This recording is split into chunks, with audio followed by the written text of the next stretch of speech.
Yeah, my brother. My Sorry man, about I'm that. so sorry, brother. How are you doing? I am blessed. I have no idea what happened there, but listen, at least I'm glad that it worked out. I see your beautiful face, and we're gonna have a great conversation today. So I'm really excited. But before jumping in, let me just actually introduce you to my community. I'm gonna do the same to yours. So JM Ryerson is a mindset coach, a podcaster, an author. He's the CEO of Let's Go Win, which, by the way, I love the name of that, and we're going to talk about it in a second, and a peak performance expert. And for JM's community, my name is Christopher Dedeyan. I'm a professional speaker and a peak performance coach as well. So JM, my brother, how you doing? How's Florida treating you? I know that you're in Boca right now. It must be warm over there. Man, I love Florida. It's been amazing. The whole experience is awesome. And let me just thank you for being here. I apologize for the delay, but so delighted to be with you and your audience, man. You're amazing. I love your energy. Matt, thank you, brother. Thank you. I appreciate that. And let's talk about first and foremost the aspect of you being the CEO of Let's Go Win. What is Let's Go Win? How do you support people through that? And how do you go through essentially getting people to go to the next level with Let's Go Win? Yeah, man. So Let's Go Win is literally exists to inspire people to live their best lives. It's what gets me out of bed. It's what fires me up every single day. The misnomer about it is people are like, it's about wins and losses. And I'm like, no, it's actually not, believe it or not. Yes, I want people to win every single day, no question. But it's all about setting yourself up to win every single day. So how do I help people? I think it's really basic ideas, starting with the mindset on what do we believe in? Do we believe we can do it? So Henry Ford said, whether you think you can or can't, you're right. And that's literally the basis of what we start with is, do you believe you can? Yes. Okay, cool. How are we doing in terms of preparation daily?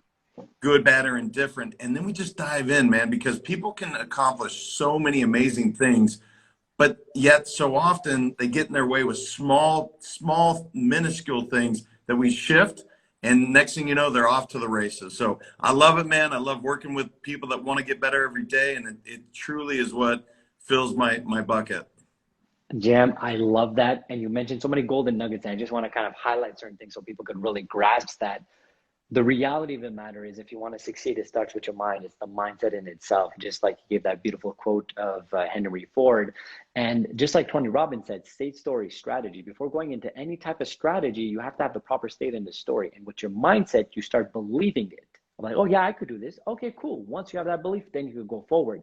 And how do you go about doing that? Are you like a coach? Do you do it through speaking? Do you have programs? How do you support your community with that? Yeah, that's a great question, man. So I do it via the book started the whole thing, and it was kind of by accident, honestly. I wrote the book for my two boys, and it just launched into helping more people.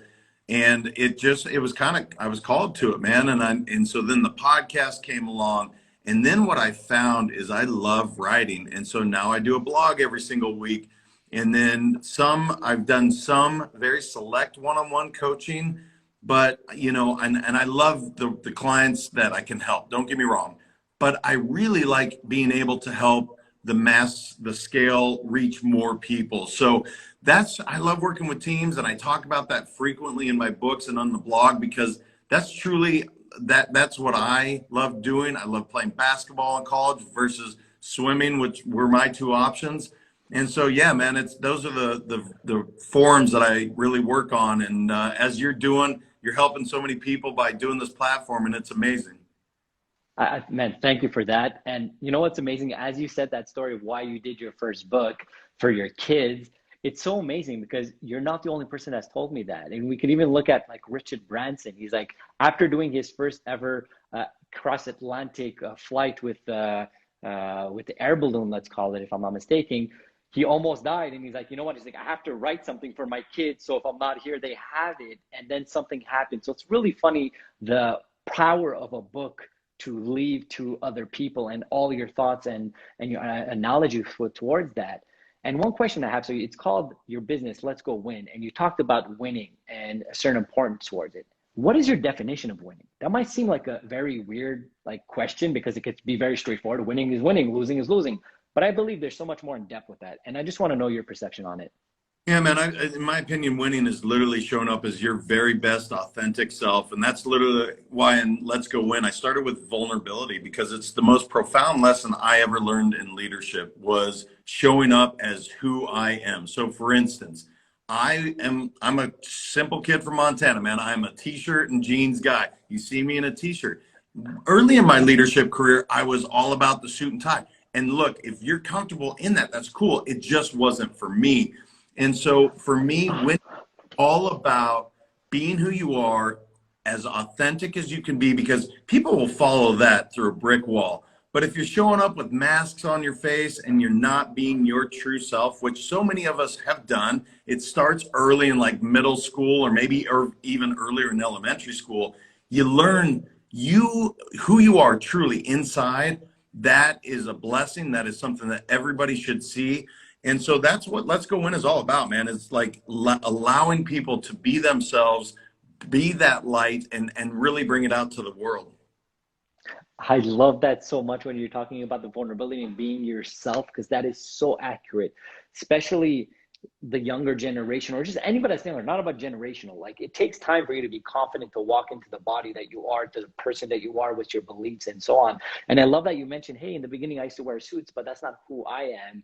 And it's so funny because my team, like I'm actually a suit guy. I love suits. Like I could talk about it until tomorrow morning and I'm comfortable within that. But they're like, hey, take out, do this, do that. I'm like, nah, fam, I'm comfortable in what I'm wearing. So whatever you're comfortable with is what you should be doing. So if that's a t-shirt, you do that. And I love that understanding of winning in itself.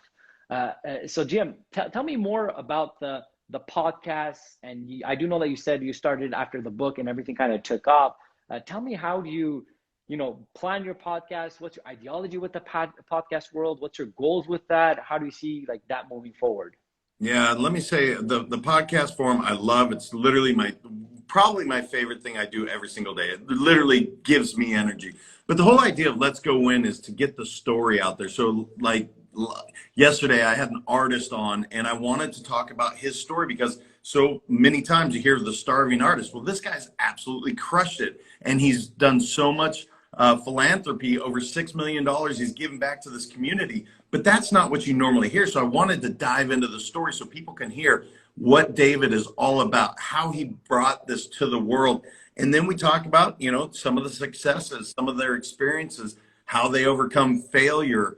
And really the whole idea, the tagline is always transcend in life, because I truly believe to transcend, you have to overcome your self-limiting beliefs, which we all have, by the way. Don't fool yourself. We all have it, but it's rather those that can face them and say, you know what? That's all BS. We've created this in our head. That's just fear speaking. Let's overcome it. And so that's the whole idea. And that's what I hope the show brings to the audience is, look, these people can do it. I can too. Jim, we're legit speaking the same language. What you're saying is things that I talk with my coaching clients when I'm on stage, so on and so forth. The limiting beliefs is such a powerful thing to be aware of. And I think the main thing is to be aware of it. Because like you said, there's some limiting beliefs that have been created when we're young through our upbringing, to our parents. There's some limiting beliefs that we have brought within ourselves. The first step is you have to be aware of it. You have to understand, hey, where is that? And then from there, you're able to adjust and see if that limiting belief is supporting you or not. So I love the fact that you mentioned that and you spoke about it so eloquently. And my next thing I kind of want to dive into when it comes to the mindset side of things. And I know that you're a performance expert, peak performance. What do you do to get in a peak state every single day? So before seeing Jim the way I'm seeing him, what's your habits, your rituals on a day-to-day basis to be performing at this high level? Yeah, so everybody's different, but to make it really simple, taking care of the mind, the body, and the soul are the three things I believe every single human being needs to do at a bare minimum. Now, mine, it's pretty substantial, man. Like my wife looks at my process and she thinks I'm nuts because she's like, how do you do this every single day? But in order for me to show up and be my very best, I do need to meditate. I do need to stretch. I do need to have my coffee, with the ghee butter and the MCT oil. I do need to work out. I do need to read 10 pages at least a day. And so that's the basic step. But I'll tell you two things really fast that anybody can do that I believe will make a vast difference. Setting a daily intention. I'm going to be the most joyous man in the world. I'm going to be present in everything I do today. Whatever your intention is, just set it. Say it out loud, put it out to the universe. And then the other one is doing a daily affirmation. And my boys have done it every single day of their life. They won't go to bed without doing a daily affirmation. Anybody can do it, and it's such an easy process. So mine is substantial. It doesn't have to be. Take care of your mind, your body, and your soul. Do the daily affirmation and daily intention, and boom, you're rolling. GM, I am smiling from ear to ear because you have no idea how legit we're the same person. You're just a couple of years older than me. That's it. Like everything you said is things that I believe. I have the same philosophy. I have the same approach in life. And that is so interesting the way you're saying. So I'm really curious to know, what school did you go from? And I'm not talking about like the standard school, but where did you learn this? Because I feel like we have probably the same approach in learning and consuming information. So I would love to hear a bit your backstory of how you got into this personal development field. And please highlight, like you just said, mentioned when your podcast, you love talking about stories. Can you highlight some of the difficulties that you had to go through? Because I'm sure there was many that got you to this point, and just this eloquent person speaking to me right now. Yeah, well, I appreciate that, brother. So it starts with, for the personal development, I read anywhere from 17 to 30 books a year. Now, I realize I realize that's impractical for me to ask others to do that. So when I wrote the book, that the whole idea was to take those lessons and put it into a smaller format for everybody. So I have been influenced from, again, the Tony Robbins of the world to there's a PSI seminars for those that are familiar with it. I mean, I tried to read several nutrition books every single year, meditation books. I geek out on neuroscience for whatever reason. I have no background in it, but I love it. So in terms of that, I love to read and I love to share. So that's where that came from. So it's not one particular school. I'm open to anybody that can help me open my eyes to other things. And I just love to do that. In terms of challenges, brother, it started early because I was an athlete in college and I had my third knee surgery and it just derailed what I thought I was going to do. And so I had so much identity tied up with being an athlete. So that was the first step to say, you know what? Now what? And then I went and studied abroad. Cool. Then I came back and I moved to California with my truck and a backpack.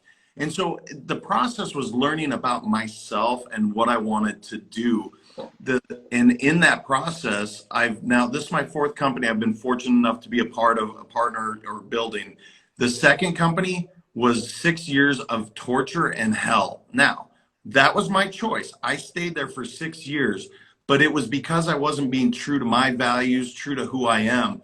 The moment I changed that, brother, and I chose to always be congruent with my values, never compromise, business took off, and B, I'm so much happier. My marriage is happier. My kids are happier. So that is just a couple of things that have been challenges. But you know what? Every time we go through that challenge, thank it, man. Embrace it, because that's how we grow. Man, I love everything you just said over there. And I just want to highlight one main thing from you potentially thinking you were going to be an athlete or going up within there, and unfortunately having those knee surgeries and so on. That identity shift is so important. And I had actually an ex-NFL player that retired a couple of years ago on my show a few weeks ago. And we were talking about that, why athletes after they retire, they kind of go down a dip and all that, because their whole identity is linked up with, I am an athlete. And then once you take that away, you're like, who am I? But the reality is that anything you're doing, if you want to succeed, you have to disassociate yourself from what you're doing. You are your own person. There's so much more towards that. And you could look at it as, I'm a father, I'm this and that, and all these titles are there. But once you disassociate yourself with that, you're going to be so much more in peace with all the pivots and challenges and opportunities in the world. So I love the way that you learned that at a young age and you were able to dive into it. And Jim, just tell me, what sport did you do? I think you mentioned it, but I just wanted to be sure. So I ended up playing basketball in college to the chagrin of my parents, because quite literally it was not, I was a far better swimmer. But again, I talked about building teams. I love ball because I was with my guys, man.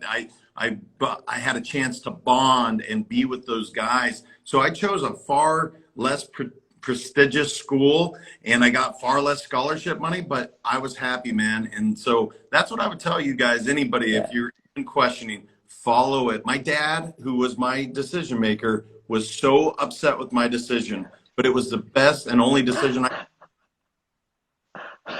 It's so crazy, man. I mean, we're gonna have to talk more, but like, it's so crazy how many parallels you have with my life and yours. It's so crazy because I took a business decision as well that my father had some pushback in the beginning when I went into the entrepreneur world, and Oh, now he's like, "Yo, congrats!" So it's so funny how there's that correlation, and especially like anybody that does something, your family and whatever, there's always their perspective and then there's yours. And the main thing, like you said, is follow your heart, follow your intuition, because it already knows where it's going to go towards.